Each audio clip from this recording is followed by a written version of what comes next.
அத்தியாயம் 201. சமரன் தெய்வீ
நினைக்கிறேன். உண்மையிலேயே இந்த பச்சை தாமரையோட தெய்வீக ஒளி ரொம்ப அற்புதமானது என்று தனக்குத்தானே சொல்லிக்கொண்ட சமரன் அந்த பச்சை ஒளியை மீண்டும் தன் உடலுக்குள் அனுப்பத் தொடங்கினான். அதன் பின் மீண்டும் ஒருமுறை தன் உடம்புக்குள் எட்டி பார்க்க அவன் முகத்தில் ஒரு ஆச்சரியம் தெரிந்தது. பிறகு சமரன் அதே ஆச்சரியத்துடன் வர்ணமித்திரரை பார்த்து, குருவே, இந்த தெய்வீக ஒளி என்னோட நிறைய சக்திகளை பயன்படுத்துது. அதாவது நான் ஒரே ஒரு குத்து தான் குத்துனேன், ஆனா அந்த ஒரு குத்துலேயே என் சக்தியோட பெரும்பகுதி செலவாயிடுச்சு. எனக்கு என்ன தோணுதுன்னா, ஒருவேளை நான் அந்த 2 நட்சத்திரங்களை பெறலன்னா நான் என்னோட சக்திகளை இன்னும் அதிகமா பயன்படுத்த வேண்டி இருந்திருக்கலாம் என்றான். சமரனின் வியப்பான குரலை கேட்ட வர்ணமித்திரர் சிரித்துக்கொண்டே, எனக்கு தெரியும் சமரா, இந்த நேரத்துல நீ ரொம்ப பலவீனமாயிருக்க. அதனால தெய்வீக ஒளியோட உண்மையான சக்தியை நீ பயன்படுத்த முடியாது. அது மட்டும் இல்ல, உன்னோட சுடர் மந்திரம் இன்னும் 1ஆம் வகுப்புல மட்டும்தான் இருக்கு. அதனாலதான் உன்கிட்ட இருந்து அதிக சக்திகள் செலவாகுது. உண்மையை சொல்லணும்னா, நீ உன்னோட தெய்வீக ஒளியை அடைஞ்சிட்ட. ஆனா தெய்வீக ஒளியோட சக்தியை நீ சரியா பயன்படுத்துறதுக்கு உன்னோட சக்திகளை தொடர்ந்து நீ அதிகரிக்கணும். அதுவரை தெய்வீக ஒளியை இது மாதிரி அலட்சியமா செலவழிக்காத. இது என்னோட அறிவுரை என்றார். இதை கேட்ட சமரன் உடனே தலையை அசைத்தான். பின் எதையோ நினைவு கூர்ந்தவன், அட ஆமா குருவே, நான் கிட்டத்தட்ட மறந்துட்டேன். நான் சுடர் மந்திரத்தை உருவாக்கணும்ல என்றான். உண்மையில் தெய்வீக ஒளியை அடைந்த மகிழ்ச்சியில் சுடர் மந்திரத்தை உருவாக்கம் செய்வது போன்ற முக்கியமான விஷயத்தை கூட சமரன் மறந்து விட்டான். ஆனால் அதை நினைவு கூர்ந்த சமரன் உடனே அவசரப்பட வர்ணமித்திரர் சமரனை தடுத்தார். அவசரப்படாத சமரா, இப்போ பச்சை தாமரையோட தெய்வீக ஒளியில நீ தேர்ச்சி அடைஞ்சிட்ட. ஆனா சுடர் மந்திரத்தை சரியா வளர்க்கறதுக்கு இன்னும் கொஞ்சம் நேரம் ஆகும். அதனால அதை அப்புறம் செஞ்சுக்கலாம். ஏன்னா இன்னைக்கு நீ ரொம்பவே கடுமையா வேலை செஞ்சிருக்க. இந்த கடினமான உழைப்பே இன்னைக்கு உனக்கு போதும். சுடர் மந்திரத்தை வளர்க்கறதுக்கு முன்னாடி உன் உடலுக்கு ஒரு நாள் ஓய்வு கொடுக்கணும் சமரா. அதிக சோர்வுல நீ உன்னோட சுடர் மந்திரத்தை வளர்க்க முயற்சி செஞ்சா அது உனக்கே ஆபத்தா மாற வாய்ப்பு இருக்கு என்றார். வர்ணமித்திரரின் வார்த்தைகளை கேட்ட சமரன் சிந்தனையில் ஆழ்ந்தான். பின் அவர் சொல்ல வருவதை புரிந்து கொண்டவன் சற்று வருத்தத்துடன், சரி குருவே, நீங்க என்ன சொன்னாலும் சரியாதான் இருக்கும். நான் நீங்க சொல்ற மாதிரி இப்ப எதுவும் செய்யல என்றான். இதை சொல்லும் போதே சமரனின் முகத்தில் லேசான ஏமாற்றம் தெரிந்தது. அதை கண்ட வர்ணமித்திரர் அவனிடம், கவலைப்படாத சமரா, இந்த காத்திருப்பு எல்லாம் கொஞ்ச நேரம்தான். நாளைக்கு இரவு உன்னோட சுடர் மந்திரத்தை உருவாக்க முயற்சி செய்யலாம். ஏன்னா இரவுல தான் வெப்பநிலை ரொம்ப குறைவா இருக்கும். அது பெரிய வித்தியாசத்தை ஏற்படுத்தாது. இருந்தாலும் நம்ம வேலையை செய்ய நமக்கு தேவையான எல்லா உதவியையும் நாம முழுமையா பயன்படுத்தணும். யாருக்கு தெரியும், உன்னோட சுடர் மந்திரத்தோட வளர்ச்சிக்கு இடையே உள்ள வேறுபாடு இந்த வெப்பநிலையால கூட அழிக்கப்படலாம் என்றார். வர்ணமித்திரரின் பேச்சை கேட்ட சமரன் புன்னகைக்கத் தொடங்கினான். பின் அவன் சிரித்துக்கொண்டே, ஆமா குருவே, நாளைக்கு இரவே நம்மால முடிஞ்ச வரை நம்ம முயற்சி செய்யலாம் என்றான். சமரன் ஒத்துக்கொண்ட பிறகுதான் வர்ணமித்திரர் நிம்மதி பெருமூச்சு விட்டார். ஏனென்றால் சமரனின் பிடிவாதத்தை கையாள்வது மிகவும் கடினம் என்பது அவருக்கு நன்றாகவே தெரியும். பின் வர்ணமித்திரர் எப்போதும் போல ஒரு ஒளியாக மாறி சமரனின் வளையத்திற்குள் நுழைந்து கொண்டார்.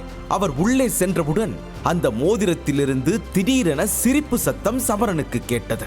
அதைத் தொடர்ந்து வர்ணமித்திரர், சமரா, உன்னோட பயிற்சி நாளைக்கு தான். அதனால நீ இப்போ ஓய்வெடு. உன்னை நல்லா கவனிச்சுக்க.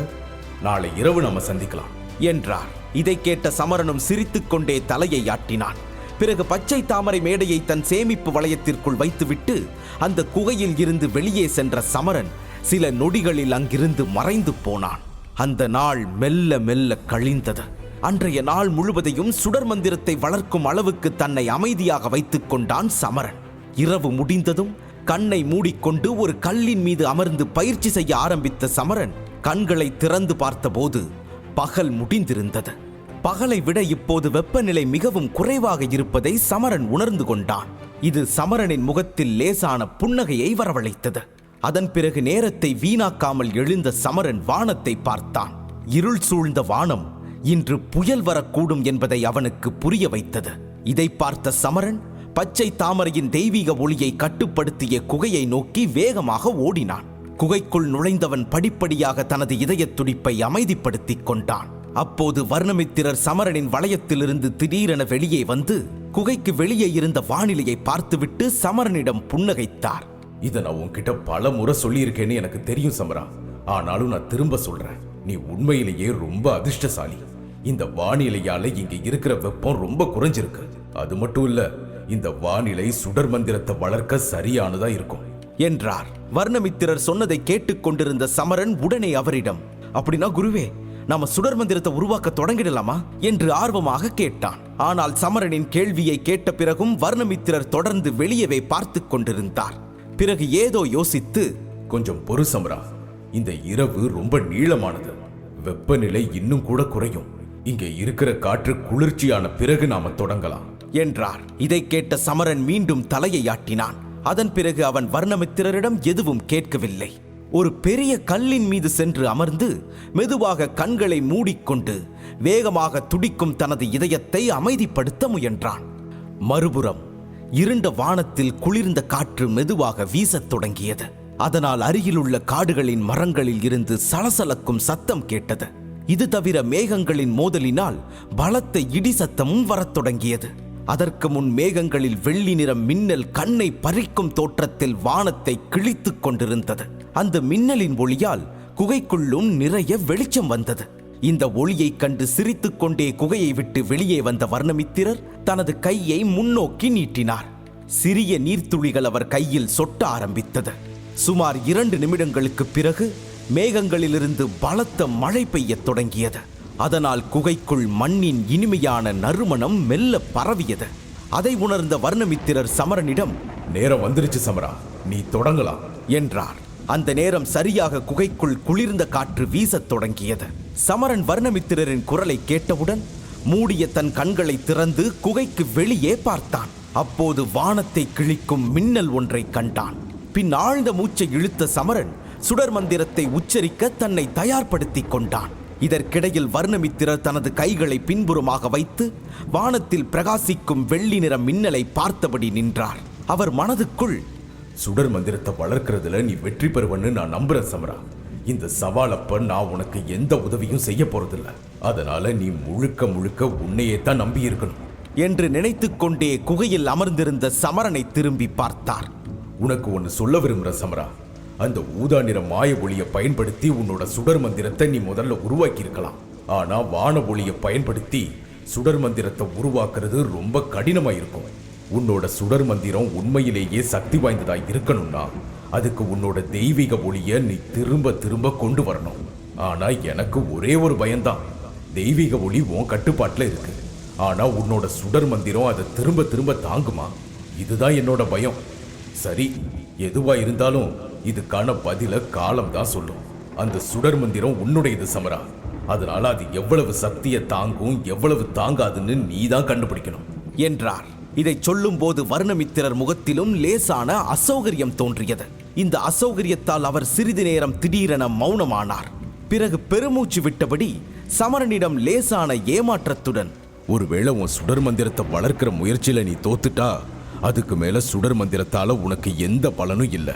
அதுக்கப்புறம் இந்த சுடர் மந்திரத்தை நீ மறந்துடணும். ஏன்னா இது 2ஆம் வகுப்பை திரும்ப தாண்டாது. இது நடந்தா நீ என்னையும் விட்டுடணும், சரியா என்றார். சமரன் வர்ணமித்திரரின் பேச்சை கேட்டு தலைகுனிந்தான். அவனால் வர்ணமித்திரரிடம் முகத்தை காட்ட முடியவில்லை. ஆனால் சமரனது முஷ்டிகள் இறுகின. அவன் இந்த கடினமான பணிக்கு தன்னை தயார்படுத்திக் கொண்டான். அப்போது திடீரென குகைக்கு வெளியே மீண்டும் மின்னல் ஏற்பட்டது. அதைத் தொடர்ந்து இடி சத்தம் குகைக்குள் எதிரொலிக்கத் தொடங்கியது. இந்த பலத்த இடியால் சமரன் சிறிது நடுங்கினான். அதன் பிறகு அவன் தன் தலையை உயர்த்தி குகையின் வாசலில் நின்று கொண்டிருந்த வர்ணமித்திரரை பார்த்தான். கடந்த சில வருடங்களை விட வர்ணமித்திரர் இன்று அதிக சோர்வுடன் காணப்படுவதை கவனித்த சமரன் அவருக்கு உற்சாகம் தரும் விதமாக, குருவே, நாம இவ்வளவு தூரம் வந்துட்டோம், இப்ப ஏன் இப்படி பேசுறீங்க? சுடர் மந்திரத்தை வளர்க்கும் என்னோட முயற்சிகள் தோல்வியடைஞ்சாலும் நான் அதை சும்மா கைவிடுறவன் கிடையாது. இந்த சுடர் மந்திரத்தோட உதவியால தான் நான் ரொம்ப சக்தி வாய்ந்த போர் வீரர்கள்ல ஒருவனா மாற முடியும்னு நீங்க சொன்னீங்க. அது மட்டும் இல்ல, சுடர் மந்திரத்தை வளர்க்கறதன் மூலமா மட்டும்தான் உங்களை திரும்பவும் உயிர்ப்பிக்க முடியும்னு எனக்கு தெரியும். ஒருவேளை சுடர் மந்திரம் உருவாகலன்னா உங்களை உயிர்ப்பிக்க முடியாம போகலாம், அதானே? ஆனா குருவே, நான் நிச்சயம் உங்களை திரும்ப உயிர்ப்பிப்பேன், என்ன நம்புங்க என்றான். சமரன் என்னதான் ஆறுதல் சொன்னாலும் வர்ணமித்திரரின் முகம் தயக்கத்தாலும் பயத்தாலும் நிரம்பியிருந்தது. அவர் ஆழ்ந்த யோசனையில் அமைதியாக இருந்தார்.